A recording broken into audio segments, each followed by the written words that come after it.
Que Dieu, le Créateur, vous bénisse abondamment au nom inégalable de Jésus-Christ, qui est assis à la droite de Dieu et qui intercède pour nous.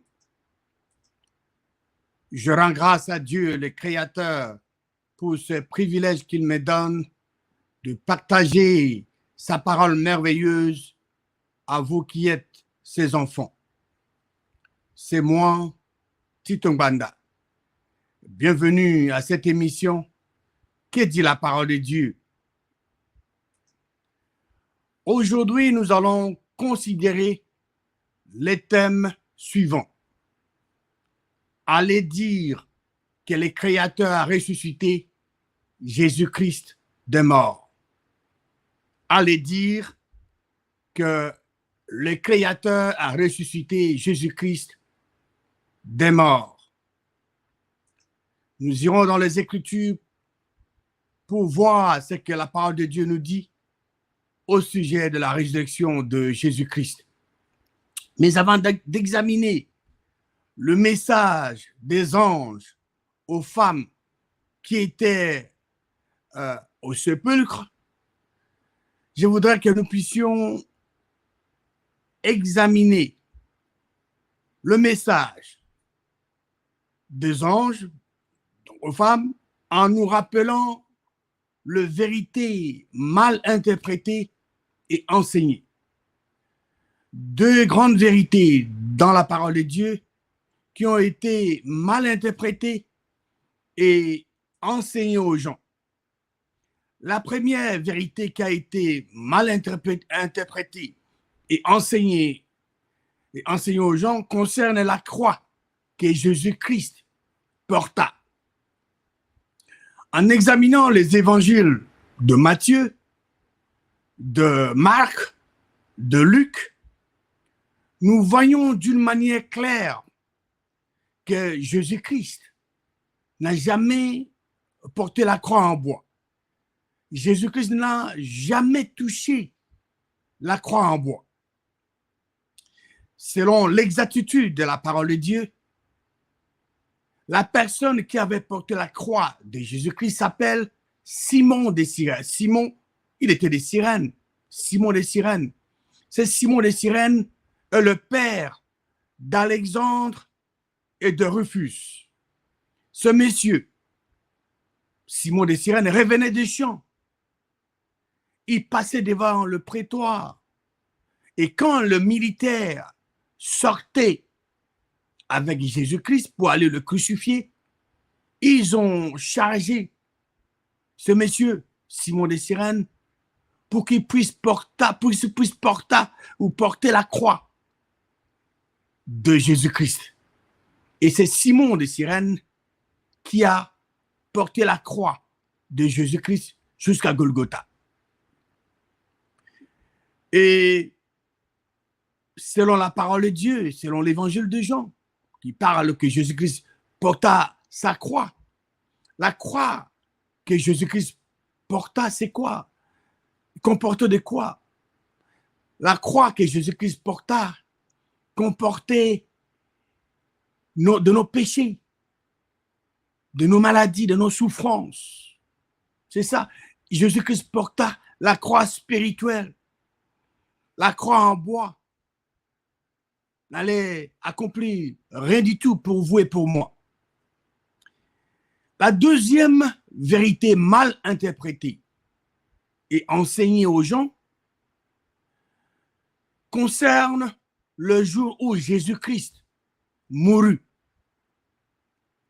Selon les gens de ce monde, Jésus-Christ était mort un certain vendredi saint et il était ressuscité au matin, le dimanche matin. Mais si vous prenez un jeune enfant qui commence à compter, qui sait compter, et vous lui demandez de compter à partir de vendredi saint à 15h, parce que Jésus-Christ était mort à 15h, vous le savez, et au dimanche matin, vous ne pouvez pas totaliser 3 jours et 3 nuits. Alors, comment allez-vous calculer 3 jours et 3 nuits à partir de vendredi saint au dimanche matin. Jésus-Christ lui-même a dit dans la parole de Dieu, dans l'évangile de Matthieu, chapitre 12, au verset 40, il est écrit, « Car de même que Jonas fut 3 jours et 3 nuits dans le ventre d'un grand poisson, de même, le Fils de l'homme, lui-même, Jésus-Christ donc, le Fils de l'homme sera 3 jours et 3 nuits dans le sein de la terre. » Une période de 72 heures. Vous ne pouvez pas obtenir une période de 72 heures à partir de vendredi saint à 15 heures au dimanche matin. C'est une impossibilité. Donc cet enseignement est erroné. Jésus-Christ n'était pas mort le jour avant le sabbat ordinaire. Vous savez, le sabbat ordinaire, c'est les samedis. Mais Jésus-Christ était mort le jour avant un sabbat extraordinaire. En résumé, Jésus-Christ n'était pas mort un certain vendredi, mais il était mort un certain mercredi à 15 heures. Et il devait être enseveli entre 15 heures et 18 heures de ce jour-là, de ce mercredi-là. Parce que à 18 heures, un autre jour commence. Donc, quand vous comptez à partir de mercredi à 15 heures, jusque jeudi à 15 heures, vous avez un jour et une nuit. Pardon. Mercredi, comptons donc, oui, c'est juste. Et de jeudi à 15 heures jusqu'à vendredi à 15 heures, vous avez 2 jours et 2 nuits. De vendredi à 15 heures à samedi à 15 heures, vous avez 3 jours et 3 nuits. Donc, Jésus-Christ était ressuscité le samedi déjà, 72 heures après sa mort et son ensevelissement. Et les dimanches matins, quand les femmes se présentaient au sépulcre, au tombeau, ils trouvaient ces tombeaux vides. Dieu avait déjà ressuscité Jésus-Christ d'entre les morts. Voilà donc l'exactitude, selon la parole de Dieu, concernant ces 2 grandes vérités mal interprétées et enseignées. Examinons maintenant le message des anges aux femmes qui étaient au sépulcre de Jésus-Christ dimanche matin. Nous allons dans Matthieu, l'évangile de Matthieu, chapitre 28. Nous étions là, donc, tout à l'heure. Matthieu 28, lisons le verset 2 à 7. Et voici, il y eut un grand tremblement de terre, car un ange du Seigneur, descendu du ciel, vint rouler la pierre et s'assit dessus. Rappelez-vous, Jésus-Christ a été enseveli et les pharisiens avaient demandé qu'on puisse mettre une grosse pierre au-dessus. Et la parole de Dieu nous dit que l'ange de Dieu descendu du ciel vint rouler la pierre et s'assit dessus. Verset 3. Son aspect était comme l'éclair et son vêtement blanc comme la neige. Verset 4. Les gardes, parce que les sépulcres de Jésus-Christ étaient protégés par le militaire. Ces sépulcres, ces tombeaux étaient gardés par les soldats. Les gardes tremblèrent de peur et devinrent comme morts. Verset 5. Mais l'ange prit la parole et dit aux femmes, pour vous, ne craignez pas, car je sais que vous cherchez Jésus qui a été crucifié. Verset 6. Voici ce que l'ange communique aux femmes. Il n'est point ici. Il est quoi? Il est ressuscité, comme il avait dit. Venez, voyez le lieu où il était couché. L'ange rappelle aux femmes que, donc d'abord il communique aux femmes qu'il n'est point ici, il est ressuscité. Et il dit, comme il avait dit, il rappelle aux femmes ce que Jésus-Christ avait dit. Il avait communiqué, il avait dit à ses disciples qu'il allait mourir, être enseveli 3 jours, 3 nuits dans la tombe, et que Dieu allait le ressusciter des morts. Verset 7, voici le message des anges aux femmes. Et allez, verset 7, et allez promptement dire, allez dire, à qui? À ses disciples, qu'il est ressuscité des morts. Voilà le message. allez promptement dire à ses disciples qu'il est ressuscité des morts. Et voici, il vous précède en Galilée. Cela que vous le verrez. Voici, je vous l'ai dit. Matthieu 28 au verset 10 dit, alors Jésus leur a dit, ne craignez pas. Allez dire à mes frères le même message. Allez dire, allez annoncer, allez communiquer. Ne craignez pas, allez dire à mes frères de se rendre en Galilée. Ceux-là qu'ils me verront. Merveilleux, n'est-ce pas? C'est super. Nous voyons l'exactitude de la parole de Dieu qui est communiquée là-bas. Dans l'évangile de Marc, chapitre 16, et nous allons lire le verset 2 à 7. Le premier jour de la semaine, le dimanche donc, elle se référant aux femmes, elle se rendit au sépulcre de grand matin, comme le soleil venait de se lever. Elle disait, donc les femmes, elles disaient entre elles, qui nous roulera la pierre loin de l'entrée du sépulcre? Elles se demandaient, se posaient cette question. Et verset 4, et levant les yeux, elles aperçurent que la pierre, qui était très grande, avait été roulée. Elles entraient dans le sépulcre, virent un jeune homme assis à droite, vêtu d'une robe blanche, et elles furent épouvantées. La parole de Dieu dit, les femmes, quand elles entraient dans le sépulcre, elles virent un jeune homme assis à la droite, vêtu d'une robe blanche. C'était un ange. Et verset 6, il leur dit, ce jeune homme, cet ange de l'Éternel, il leur dit, ne vous épouvantez pas. Vous cherchez Jésus de Nazareth qui a été crucifié. Il est ressuscité. C'est ça le message. Il est ressuscité. Il n'est point ici. Voici le lieu où on l'avait mis. Il est ressuscité. Dieu a ressuscité Jésus-Christ entre les mains. Et voici le message que l'ange, cet ange communique aux femmes. Verset 7 de Marc 16. Mais allez dire à ses disciples, allez dire, allez annoncer. C'est le même message pour vous, mon frère, ma soeur. Allez dire, allez annoncer, allez communiquer, allez transmettre, mais allez dire à ses disciples et à Pierre qu'il vous précède en Galilée. C'est là que vous le verrez, comme il vous l'a dit. Allez dire à ses disciples, allez communiquer, allez annoncer que Dieu a ressuscité Jésus-Christ d'entre les morts. N'est-ce pas un message merveilleux? Maintenant, connaissez-vous la bonne nouvelle qui doit être annoncée, qui doit être dite, communiquée à toute la création? Cette bonne nouvelle, la nouvelle la plus importante de toute la terre, de ce monde, est la suivante. Jésus-Christ est ressuscité. Dieu, le Créateur, a ressuscité Jésus-Christ d'entre les morts. Dieu l'a fait asseoir à ta droite. Il est ressuscité. Dieu a ressuscité Jésus-Christ d'entre les morts. C'est le message que vous et moi, nous devons communiquer, nous devons dire, nous devons annoncer aux gens. L'évangile de Jean, chapitre 20, nous dit ceci, verset 1 à 3.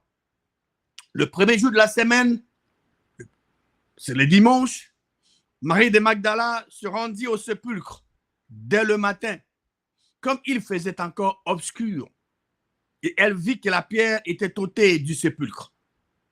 Verset 2. Elle, donc Marie de Magdala, courut vers Simon-Pierre et vers l'autre disciple que Jésus aimait, et leur a dit, ils ont enlevé du sépulcre le Seigneur, et nous ne savons où ils l'ont mis. Pierre et l'autre disciple sortirent et allèrent au sépulcre. Verset 11. Cependant, Marie se tenait dehors près du sépulcre et pleurait. Comme elle pleurait, elle se baisa pour regarder dans le sépulcre. Et elle vit deux anges vêtus de blanc, assis à la place où avaient été couchés les corps de Jésus, l'un à la tête, l'autre aux pieds. Lisons maintenant le verset 13 à 17 de Jean chapitre 20. Verset 13. Il lui dit, ces deux anges, il lui dit, femme, pourquoi pleures-tu? Pourquoi pleures-tu, pardon? Elle a répondu, parce qu'ils ont enlevé mon Seigneur et je ne sais où ils l'ont mis. Verset 14. En disant cela, elle se retourna, donc Marie de Magdala se retourna et elle vit Jésus debout. Mais elle ne savait pas que c'était Jésus. Verset 15. Jésus lui dit, femme, pourquoi pleures-tu? Pourquoi tu pleures? Mais voici vivant. Qui cherchais-tu? Qui cherchais-tu? Je suis vivant. Elle, donc, Marie de Magdala, pensant que Jésus-Christ était le jardinier, lui dit, Seigneur, si c'est toi qui l'as emporté, dis-moi où tu l'as mis et je le prendrai. Verset 16. Jésus lui dit, Marie. Quand Jésus-Christ a appelé Marie par son nom, vous voyez, Jésus-Christ dans son corps ressuscité, elle se rappelait de Marie de Magdala, qui était une des disciples. Quand elle a dit Marie, Marie de Magdala a reconnu la voix de son maître. La parole de Dieu dit, elle se retourna et lui dit en hébreu, Rabboni, c'est-à-dire maître. Jésus lui dit, ne me touche pas. Apparemment, Marie de Magdala, en reconnaissant la voix de son maître, voulant toucher, voulant peut-être embrasser le maître, ne me touche pas car je ne suis pas encore monté vers mon Père. Regardez, suivez les détails que Jésus-Christ communique ici. Ceux qui enseignent que Jésus-Christ est Dieu sont dans l'erreur. Jésus-Christ, dans son corps ressuscité, dit à Marie, il lui charge, il lui donne un message, dit, car je ne suis pas encore monté vers mon Père, que le Père de Jésus-Christ. C'est Dieu le Créateur. Mais va trouver mes frères. Qui étaient les frères de Jésus-Christ? Ses disciples. Vous et moi, nous sommes les frères de Jésus-Christ. Les disciples n'étaient pas des dieux. Ils étaient les disciples de Jésus-Christ, qui était le Fils de Dieu. Vous et moi, nous sommes les frères de Jésus-Christ. Jésus-Christ est la tête du corps du Christ. Nous sommes les membres de ce corps. Va trouver mes frères et dis-leur que je monte vers mon Père et votre Père. Jésus-Christ n'est pas le Père. Jésus-Christ est le Fils du Père. Le Père, c'est Dieu le Créateur de toutes choses. Jésus-Christ, c'est Dieu qui l'a envoyé sur cette terre pour une mission spécifique. Il a exécuté sa mission. Et c'est Dieu qui l'a ressuscité des morts. Dieu est assis sur son trône. Et Dieu est assis dans son fauteuil d'autorité et il a fait asseoir son Fils Jésus-Christ à sa droite. Il dit, et dis-leur que je monte vers mon Père et votre Père, vers mon Dieu et votre Dieu. Ici, Jésus-Christ fait cette déclaration dans son corps ressuscité. Il va vers son Dieu. Qui est son Dieu? Le Créateur. Et votre Dieu, mon frère, ma soeur. N'est-ce pas une grande vérité que vous devez garder en tête? C'est merveilleux. Nous allons dans l'évangile de Marc, chapitre 16. Lisons le verset 1 à 7. Lorsque le sabbat fut passé, verset 1, Marie de Magdala, Marie mère de Jacques et Salomé achetèrent des aromates afin d'aller embaumer Jésus. Le premier jour de la semaine, donc le dimanche, elle se rendit au sépulcre de grand matin, comme le soleil venait de se lever. Elle disait entre elles, qui nous roulera la pierre loin de l'entrée du sépulcre? Et levant les yeux, elles aperçurent que la pierre, qui était très grande, avait été roulée. Elles entrèrent dans le sépulcre, virent un jeune homme assis à droite, vêtu d'une robe blanche, et elles furent épouvantées. Il leur dit, donc l'ange, ne vous épouvantez pas, vous cherchez Jésus de Nazareth, qui a été crucifié. Il est ressuscité. Il n'est point ici. Voici le lieu où on l'avait mis. Mais allez dire à ses disciples et à Pierre qu'il vous précède en Galilée. C'est là que vous le verrez comme il vous l'a dit. Là, le message était, il est ressuscité. C'est ça le message. Jésus-Christ n'est plus dans la tombe. Il n'est pas dans le sépulcre. Dieu, le Créateur, l'a ressuscité d'entre les morts. Et au verset 14, il est dit enfin, il apparaît aux 11. Jésus-Christ apparaît aux 11. Ici, Judas n'était pas là.